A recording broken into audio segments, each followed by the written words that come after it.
what really happened with your host, Mike Rivero. The history the government hopes you never learn. Here is your host, Michael Rivero. All right, so aloha, America. Welcome to our show today. It is Wednesday, May 24th, 2017. Dealing with all kinds of issues.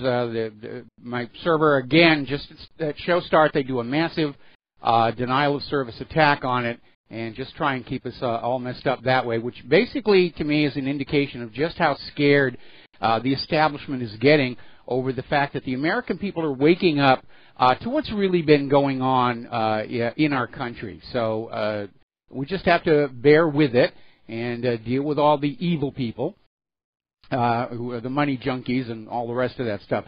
Anyway, let's get into the program. Our third hour guest today is going to be Ellen Brown, talking about, among other things, Trump's $1 trillion infrastructure plan and how other countries fund infrastructure without burdening their populations with huge amounts of unpayable debt. So that'll be an interesting conversation. We're going to do the entire third hour on that one.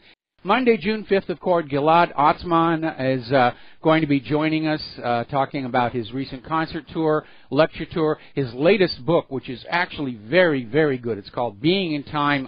It's hitting Amazon today, and we did a link to that as well. It's a very good book. A lot of insights in there, and he's actually a very, very good writer.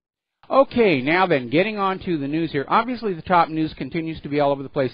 The bombing in Manchester, and as is usually the case, everybody is trying to make as much political hay out of this as they can and just score points for whatever their particular agenda is. But they're really fanning up the fear factor, and apparently the British Prime Minister has elevated the terror threat level to critical, and they're out there saying that a new attack is imminent. Well, if they know a new attack is imminent, why can't they stop it? But they're out there just banging away at the fear-mongering. They have deployed police onto the streets. It looks like martial law. In fact, people over in London are saying troops on the street. They haven't seen this many troops on the street since World War II. And Parliament is closed to the public. The changing of the guard is canceled because of this warning that there is another terror attack coming. And interestingly enough, the London police have started launching a crackdown on free speech on Twitter.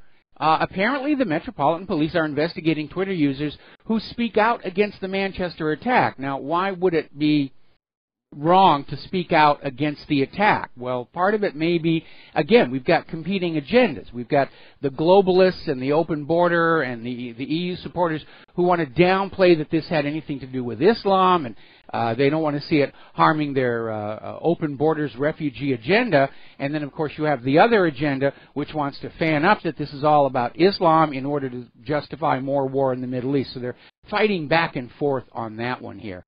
Now, interesting little article. This came out of the Daily Mail in Great Britain, and it says, the Manchester bomber had returned to Britain from Libya just 3 days before the attack, as his father, who had al-Qaeda links, and younger brother are arrested in Tripoli. And going through this story, Syria is mentioned over a dozen times in this article. He may have gone to Syria. He may have had Syrian help. And so it looks to me like, at least from this newspaper's point of view, this story is going to be used to basically fan up the idea of Great Britain going back into the war on Syria, rejoining the coalition, and go on down there and just pound those gosh darn Syrians until Assad gives up. Now, another little article, this came out of Land Destroyer, is saying that the UK government was harboring these terrorists linked to this bombing for decades, which raises the possibility that these were actually undercover intelligence assets. We know that we have seen the same thing here in the United States, where the FBI or the CIA will literally manufacture these terror groups to wag at us when they need us scared into obedience.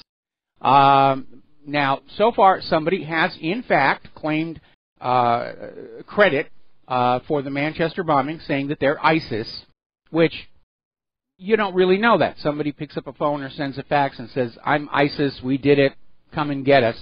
And the timing here is, in fact, rather suspect, because you've got Donald Trump in Israel bowing to Netanyahu and talking about peace, even as he dumps billions of dollars of weapons into the area. Of course, very, very convenient for Netanyahu, we have another one of these terror attacks to support his agenda. Now, musician and songwriter Morrissey is out there basically saying he's chastising politicians, saying they're petrified to admit Islamic extremism behind the terror. And again, we have these two clashing agendas. One is to fan up, it had everything to do with these Middle Eastern Muslim countries, let's go and make war. And on the other side, you've got the open borders people trying to say, no, it's got nothing to do with Islam, it was just a crazed lone nut assassin. Although, as of last report, British police have arrested 5 people, 5 perpetrators on this. Now, we're going to do a quick shout out to our on-air affiliates who are just rejoining our network.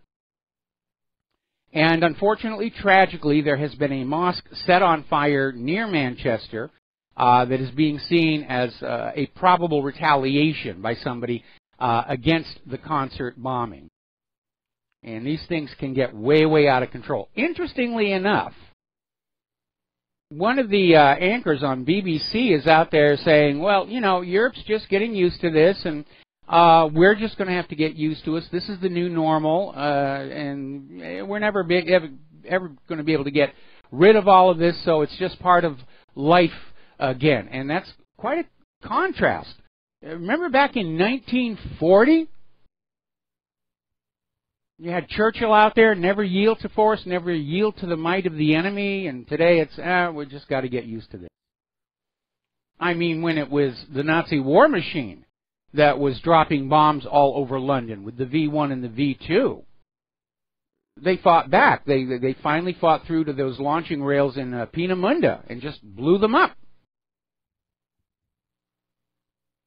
So everyone is using this for whatever agenda. And over in France, citing the Manchester bombing, they have extended their now almost permanent state of emergency until November 1st. It was due to expire in July, but no, they're going to keep it going to November 1st.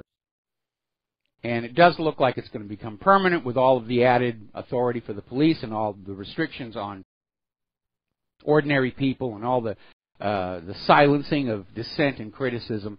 Oh, it's an emergency. We have to ignore human rights and the right of free speech. It's an emergency. Every tyrant, every dictatorship goes through that phase. Oh, we're in a state of national emergency. All the freedoms you used to have, we have to take those away from you to make you safe. And you lose your freedoms and you're not safe. Seeing it happen all over again.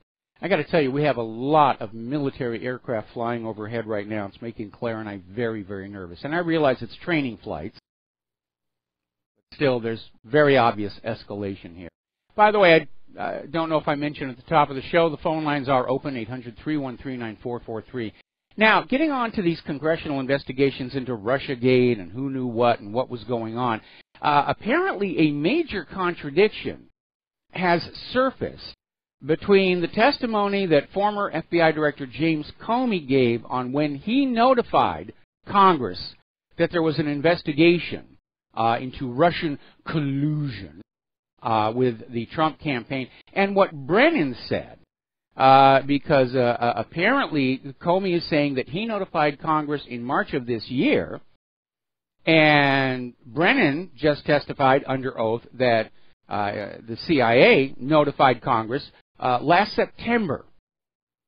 And it almost looks like Brennan is throwing Comey under the bus. But the real question needs to be, talk to some of those members of Congress, the Gang of Eight, the Intelligence Committee, and just say, when were you notified and who notified you? And they're already bogging down in this minutia. And that may be because they're not finding anything. It's a whole lot of nothing. In fact, there's an article that came out over in RINF.com, New Cracks in Russiagate Assessment.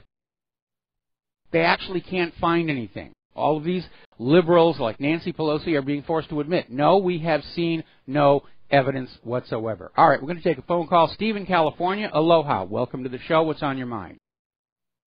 Well, Michael, that passage you read about mainstream media, a story there, it just caught my attention because key words of speculation, could, might, may have, and every time I hear those words, I know we're not talking about fact or evidence. We're just talking about speculation, and that has no business in journalism whatsoever. Well, I agree. So I just want to point that out. I agree, but when somebody in the corporate media wants to sell an untruth, they'll either use those qualifiers or they'll pose it as a question in order to avoid the possibility of a lawsuit. Because then they can go into court and say, I didn't actually say that the plaintiff was having sex with farmyard animals. I just asked a question, and that's reasonable, and that's why they do that. Yeah, it's their disclaimer. Hey, I just want to mention that, and you've talked about this before, I mean, John Oliver's show was a pretty good show at one time, and now I just see it as a pretty much an anti-Trump bashing machine on there right now, and it just sickens me to see, well, you know, there was a funny show, and now they're all kind of jumping on that bandwagon. Even Jimmy Fallon now is apologizing for being easy on Trump, and Dave Chappelle, and you can see all the twisting, the nipple twisting going on to say, hey, comply, go after this guy, you know, come on, you know, go along with the program here, and it's kind of sickening that people can't, you know, just, I mean, he's a show host, you have guests on your show, and that's what you do, you interview people. But to get political like they're doing right now and getting nasty, it's kind of sickening. Well, I've stopped watching all of those shows ever since they started doing that, and I don't know what their ratings are, and for all we know, their ratings may be artificially inflated to keep them on the air. It's almost like the movie Network, where Howard Beale sells out to the corporate interests, and his ratings start to plunge. And because the corporate interests own the network, they say, just keep him on the air. That's it. We don't care how bad his ratings are. You keep him on the air selling this until finally the producers of the news program have this guy killed.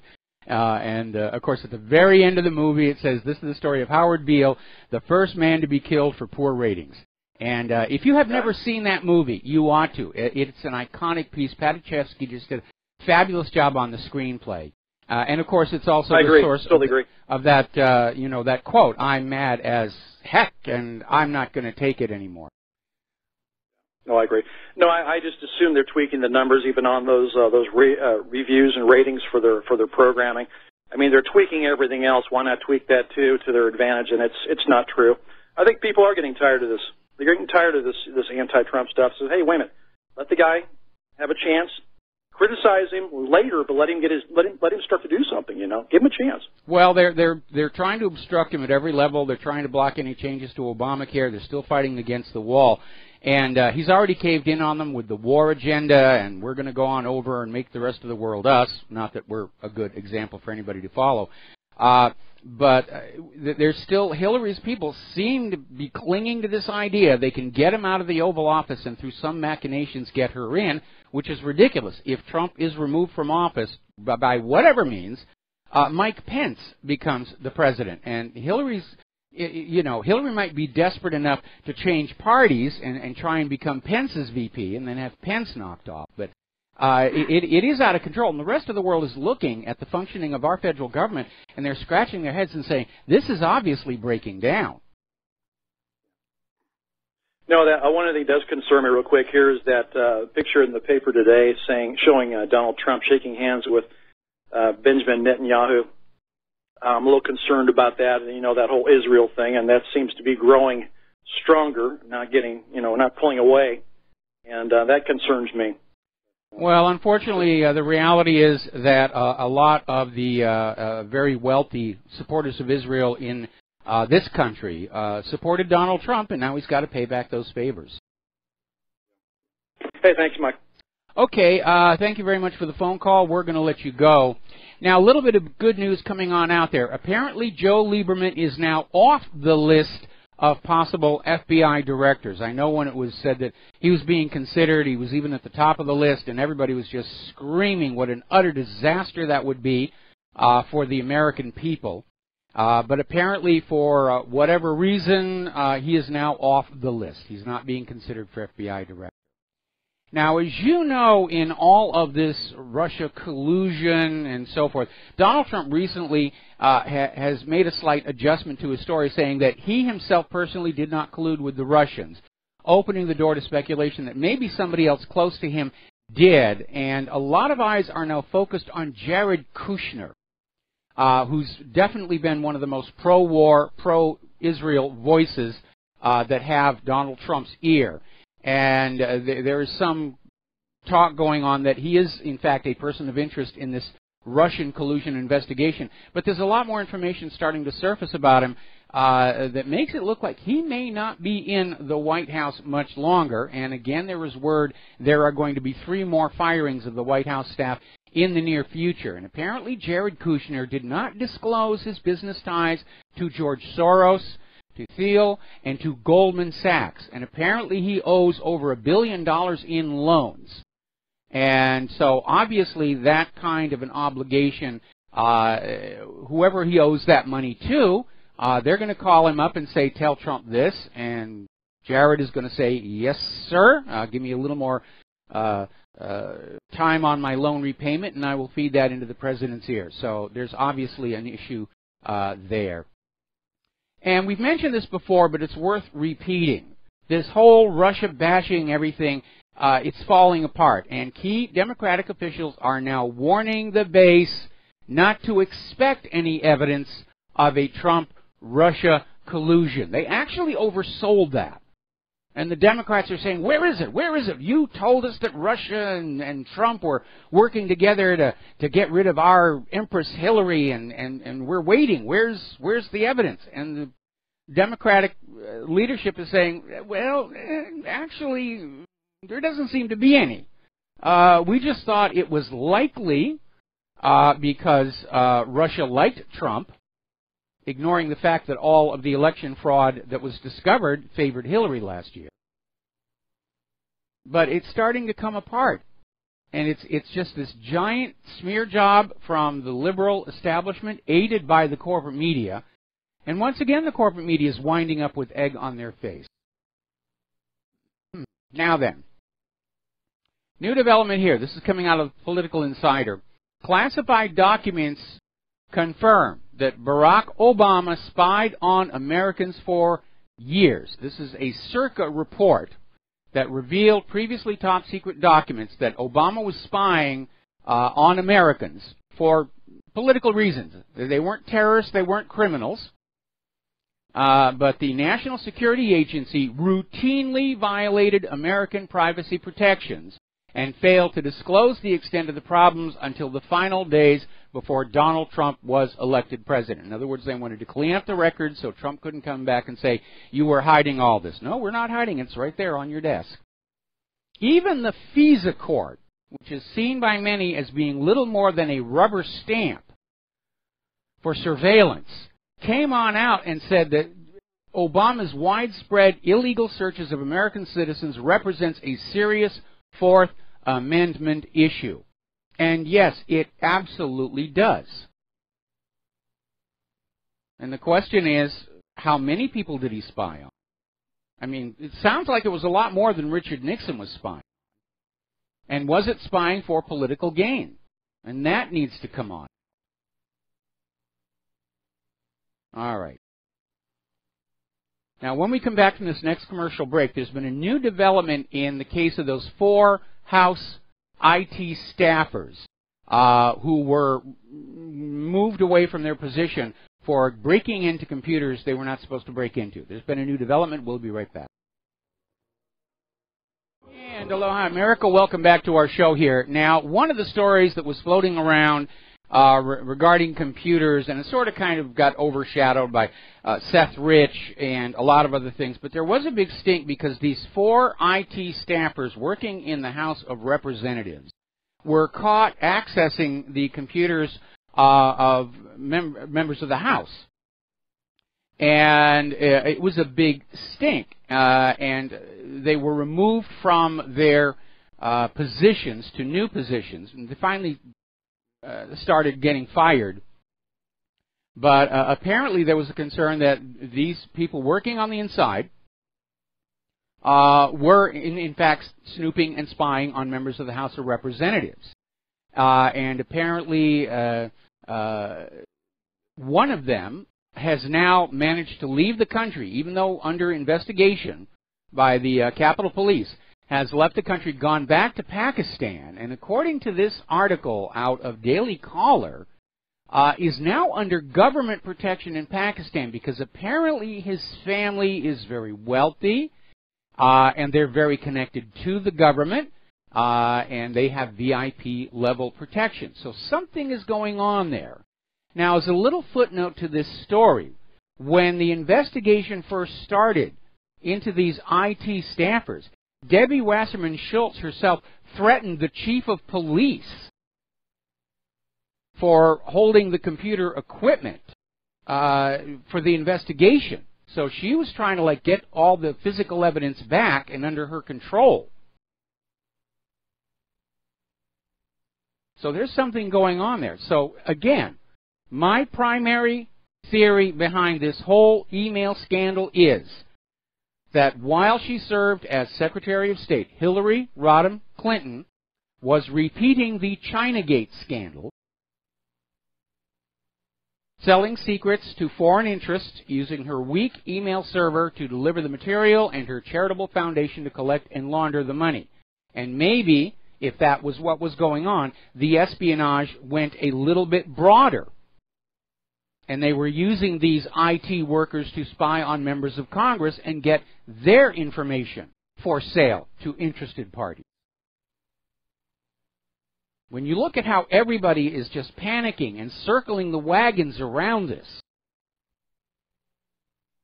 there's something there. There's definitely something there. This is the point where all the cover-ups overlap. It's the maximum point of protection. And there has to be a reason. Now, speaking of computers and hacking, the United Nations Security Council's North Korea Sanctions Committee has come under massive denial of service attack. And, of course, they're all implying it's North Korea because, after all, North Korea was behind WannaCry and North Korea was behind this and that. In all probability, it's another false flag to keep building the case against North Korea. Now, getting on back to Seth Rich, PolitiFact is out there with articles and editorials saying that the theory that Seth Rich was the DNC leaker, it's nonsense. It's pants on fire. It's tinfoil hat. But if you actually read through the article, they have absolutely nothing with which to back that up. Because there is no evidence that Russia broke into the DNC email server. The DNC never allowed that server to be examined by outside forensics experts to find evidence of who got in there. And we have the story from Kim.com and various other individuals that, yes, Seth Rich was the leaker of those emails. And by the way, if you look at the date of all those leaked emails, they stop at the time he was killed. So it's a very strong circumstantial case that Seth Rich was the leaker, and no case that he wasn't the leaker, and they're still out there pushing this as hard as they can. And to show you how ridiculous all of this is getting, the Washington Compost has an article saying that even if Seth Rich was the DNC leaker, it doesn't affect the accusations that Russia was tinkering with our election to help Donald Trump and to harm Hillary Clinton. It's a non-issue now. We need to focus on. In other words, they've been caught in a lie, and they're trying to recover from it. And they're trying to say it was never a big issue anyway. It was, even though for months and months the corporate media kept screaming, Russia hacked the DNC email server. Now they're trying to pull back from it. All right, we're going to take a break for commercials, and we'll be right back. And aloha, America. Welcome back to our show here. We're going to take a phone call. Dave in South Carolina. Aloha. Welcome to the show. What's on your mind? Aloha, Mike. Thank you for taking my call. Yes, everyone speaks about the leaks as if they're the crime in itself. No one wants to speak about what's actually leaked, the documents themselves, what's in them. Those are where the crimes are buried. No one wants to talk about that. Well, people are dying left and right. We were talking about it when they came on out. But again, we're dealing with a governmental institution that simply does not want to look at any of that and is very offended that we would even be concerned as American citizens as to what was going on. And it's part of the cultural arrogance that seems to have emerged around our government, and we're seeing that probably most fully on public display with the attitude of the Democratic leadership, which is out there saying, yeah, forget what you vote for in the primaries. We reserve the right to choose the candidate we want, and your job is to just send in money and votes to support what we're doing. And that, of course, is not how the United States is supposed to be working. Absolutely, and of course, there's these 35,000, isn't it, emails that Hillary Clinton's banished off her server. No crime committed there, you know. And Huma Abedin's sharing the laptop with Anthony Weiner, 600,000 of them or something like that on there. Yes, that's amazing. Yeah, I mean, what's hidden in there? We don't know. We're not being allowed to see what was in those emails. It's all very classified national security. And again, if I am correct, and if in fact Hillary was running an espionage operation through all these computers and the email server and the rest of it, the entire government is going to try and keep that story buried, because a scandal on that scale would bring down the entire government. That this was going on, and that the rest of the government knew it was going on, and were protecting her. And again, we look back at James Comey's press conference on the FBI investigation, and he went down the list of felony violations of Title 18 that she committed. And then he says, we're not going to recommend charges, which is not his job, by the way, because we couldn't find that she intended to do harm, even though Title 18 does not require intent. It says right there, negligent exposure of classified information outside secure facilities is a felony. It's a five-year prison sentence. And Hillary did it with her email server. Huma did it with the laptop. And none of these people are being charged or sent to jail. The goal here is to try and make this all go away. And frankly, it feels to me like they are very, very scared. Comey was actually on the board of HSBC during the laundering. Yes. They got a deferment, and the special prosecutor in New York City at the time was Loretta Lynch. Yes. Nobody wants to talk about that, you know what I mean? Well, so, of course, there's a little bit of conflict of interest there. Well, that is, of course, a peek into the real rotted core of all of this, and that is the CIA's drug running out of Arkansas. Well, they've been running drugs all over the place, but specifically relative to the Clintons and the Bushes, the CIA was running this covert operation out of Arkansas under then-Governor Bill Clinton. They were manufacturing untraceable military weapons, smuggling them down to Nicaragua, paying for it all by smuggling tons of cocaine back into the United States of America to sell to our children. And Bill Clinton provided operational security, kept the state drug investigators away from the airports that were being used. And he set up a little money laundry involving land flips and banks and the Arkansas Development Finance Authority. And they all got very, very rich in the process, enough money where they could basically start making a power grab for the highest levels in the U.S. government. And for the American people to find out, after all this propaganda about the war on drugs and drugs are bad and you shouldn't do this and you shouldn't do that, to find out that the U.S. government itself is neck deep in the illegal drug trade. That, too, would bring the entire government crashing down. I have to be very honest. I'm rather amazed. History Channel is running a show, or about to run a show, in which they actually talk about how the CIA was smuggling cocaine into the United States of America. And it's a shame that Gary Webb is no longer with us, because he first broke the story in the corporate media, in the San Jose Mercury News, with his series Dark Alliance, about how the CIA was bringing cocaine into the United States of America and was the actual cause of the crack epidemic that was happening. And it was all to make money for these covert... Freeway Ricky. Yeah, Freeway Ricky Ross. And... You covered all the bases there, and of course there's a blood slick from Arkansas all the way to D.C. with these people. And in 6 weeks, 5 people died. You know, Ash, Lucas, Seth Rich... one or two others within 6 weeks of time, right around the time of the Democratic convention or the hearings that was going to come up about, you know, Hillary and her server and all that getting lost, and that all these people are going to testify, and all of a sudden, they drop dead. These people are murderers. It's outrageous, and they get by with this. It is, and again, it is a systemic problem. It's not just this corrupt group or that corrupt individual or this corrupt intelligence agencies. It is all corrupted, and they're just going to look out for each other and protect each other. And to heck with the law, to heck with morality, to heck with long-term consequences. They're just going to do that.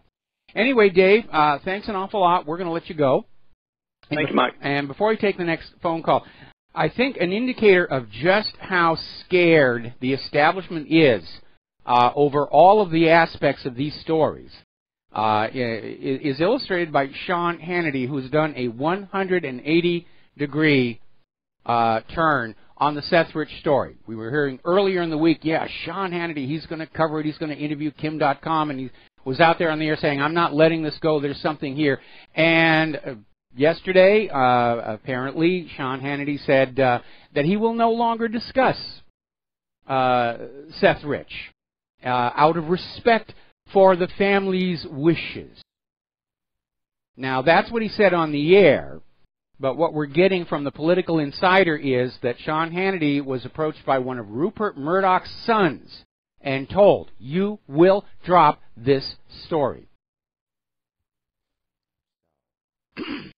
All right, another phone call. Mark in North Carolina, aloha. Welcome to the show. What's on your mind? Yeah, Mike, that's not what I want to talk about, but I just want to let you know I tweeted on his Twitter before Hannity and said, you're not kidding anybody that you were told by Fox News to lay off. And it shows you Sean doesn't have any guts. The guy's a multimillionaire. He could easily let them fire him. Then, really get back at him while he's no longer with Fox News. And then probably have his own show somewhere else. He could name his price. Certainly on the internet. But anyway, they may have told him that he would get really depressed and wind up in Fort Marcy Park. I mean, these are serious players here. But you're right about Fox Network, because the Fox Network went over to the D.C. affiliate, which first broke the story, and had them retracted. Oh, my God. They're getting worse and worse. Well, I don't watch Fox anymore. Hannity was the last one I'd watch once in a while. Now I'm not even going to bother at all. When I'm at the gym, a lot of times I'll have it on the, if I'm working on a certain area, to have it up there, but that's about it. I got no use for them. But anyway, getting back to, the CIA drug smuggling, Gary Webb, I don't know, did you see the movie, Kill the Messenger? No, I didn't. Oh, you should. You should still get, I'm sure you still get a hold of it. In my copious amounts of free time here. But anyway, at the very end, I don't want to give you the whole thing, but at the very end, they showed actual film in South Central L.A.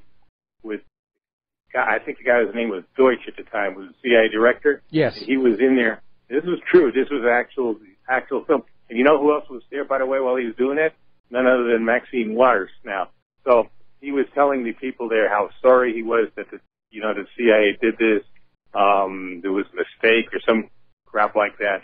But, they admitted it. There's no question they admitted it. Oh, and, they did admit it. And that is something that really ought to be, put in front of the American people's mind. The reason we have a drug problem in the streets of America is because the CIA is bringing it in. They were bringing in cocaine from Central America. They're bringing in opium from Afghanistan.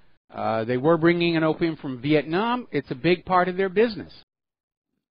And what's his name? Freeway Rick Ross, the real Rick Ross, not that fat slop in a correctional officer Rick Ross. The real Rick Ross has been on InfoWars quite a number of times. And he said it himself what they were doing. And by the way, he played a big part in that movie, not the actual, the actor who played it. There's no doubt. He said that's what turned him on, to finally understand what he was really doing. That he was actually working for the CIA, running drugs for the CIA. Yep. And he's totally turned himself around, at least from what I gather. That he he has. He quit that, and he's trying to make amends there.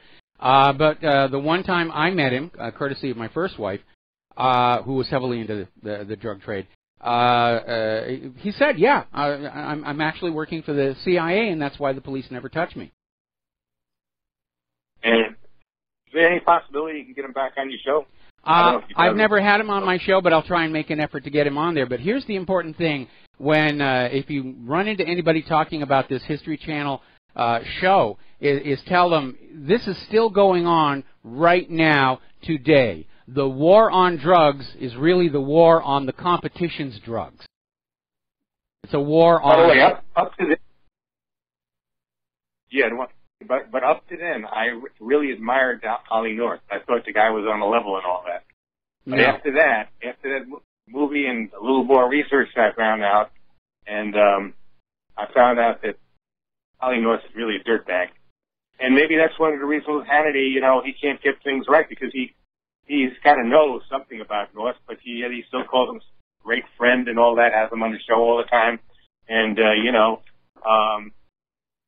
fact of the matter is, and it hurts me to say that, because I really admire the guy. I mean, not only was a Vietnam vet, he was actually, I thought he was really serving the country right, working for Ronald Reagan and all. Turns out he was a dirtbag. He was running drugs. Oh, Roger Stone. No, hang on. You're missing an important point. When Oliver North was doing all this stuff down in Arkansas, he thought he was serving the interests of the United States of America.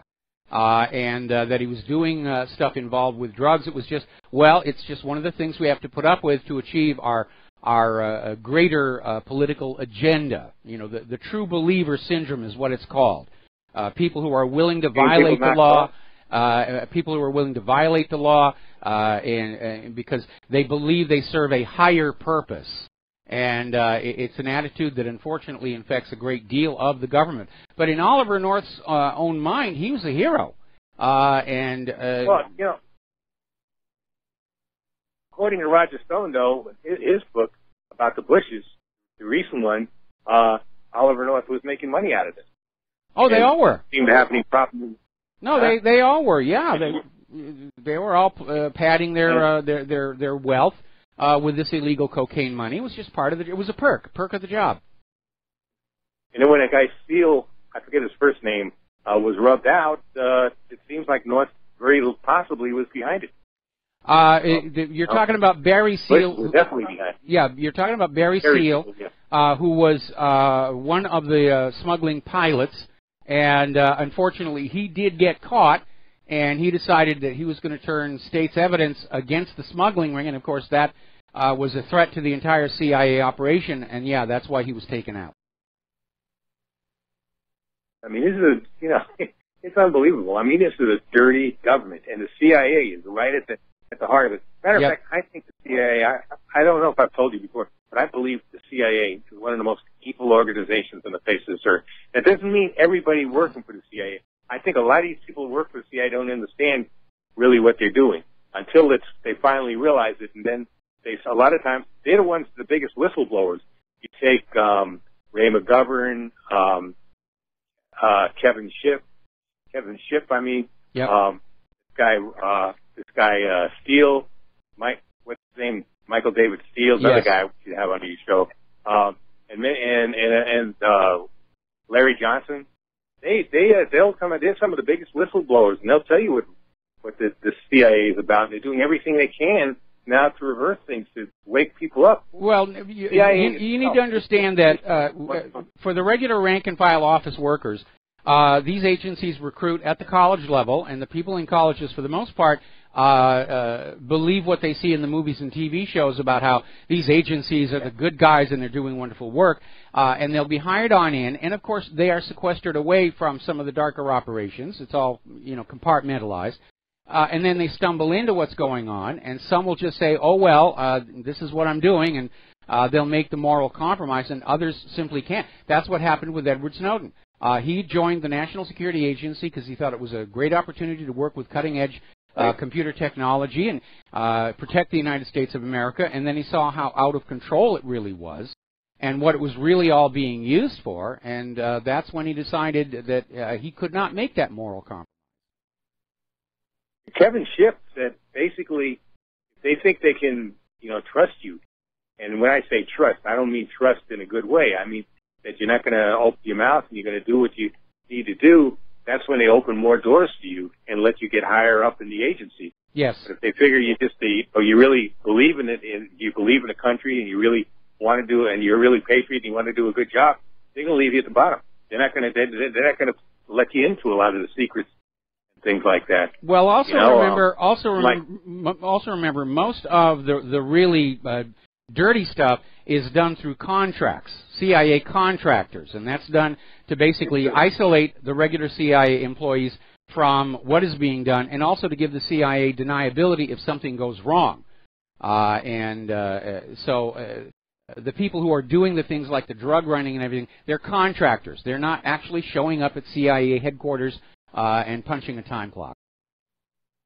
That's true. And another thing too, a lot of businesses, Bushes are a prime example, and a lot of even your media, they actually are CIA people, but they're not employed. They're not like GS something working out of Langley, Virginia. Yeah, they're compensated other ways. They're high salaries at the media. It's all part of Operation Mockingbird. And I'm sorry to cut you off, but we are almost to the end of the break here, and we've got to do some commercials. But yeah, we all know about Operation Mockingbird, and we know about the use of the contractors. And there's also the CIA proprietaries, companies that you probably have done business with and you don't know they're actually covertly owned and operated by the Central Intelligence Agency. All right, we're going to take a break for commercials. Thank you for the phone call, Mark, and we'll be right back.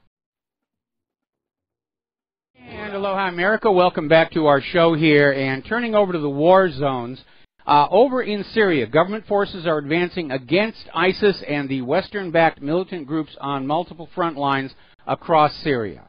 The situation is heating up, and the U.S.-backed forces are sending more material in trying to stop this. But apparently in Aleppo, the Syrian Army Tiger forces have liberated Jamilia, Rasm al-Hammam, Masana, please forgive me if I am butchering these, Kanawiya, Kerbet Marza, and the so-called Second Farm. And they're making a lot of progress. They could very easily reach the stronghold of Maskana near Raqqa within this week. And apparently ISIS just simply does not have the manpower to stop the advance. Now, getting on back to this issue of civilians being killed, which the U.S. is still trying to say it's, horrible Assad, he's killing his own civilians.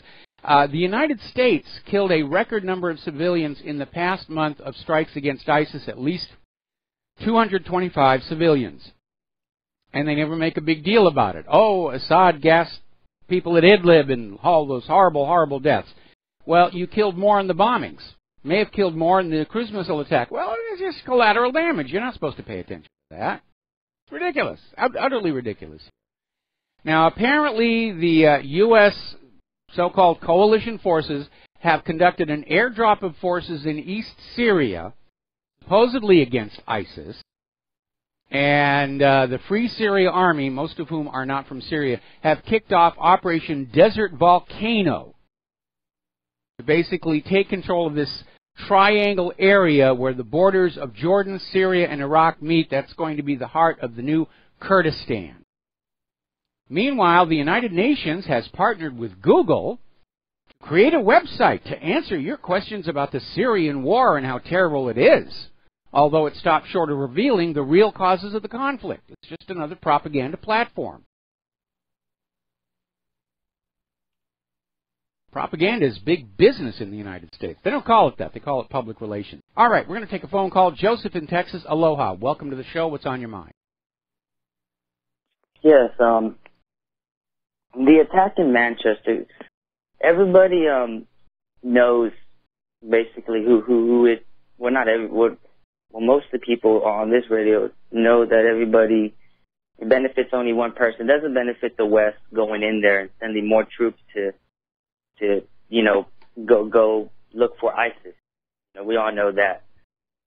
But what I think very few people realize is that how does Israel, especially, how does it keep getting what it wants, even though it seems like the West has somehow got it on the Okay, you got about a minute left. You need to basically get to the point. Okay. Israel is basically a powerhouse in the tech industry, right? Yeah, it is. And Joseph, I apologize. I misestimated the time. And you need to really plan ahead of time what you're going to say when you call on in so that you can sort of get it out in a concise fashion. Thank you for the phone call. We're going to take a break for station identification. We'll be right back.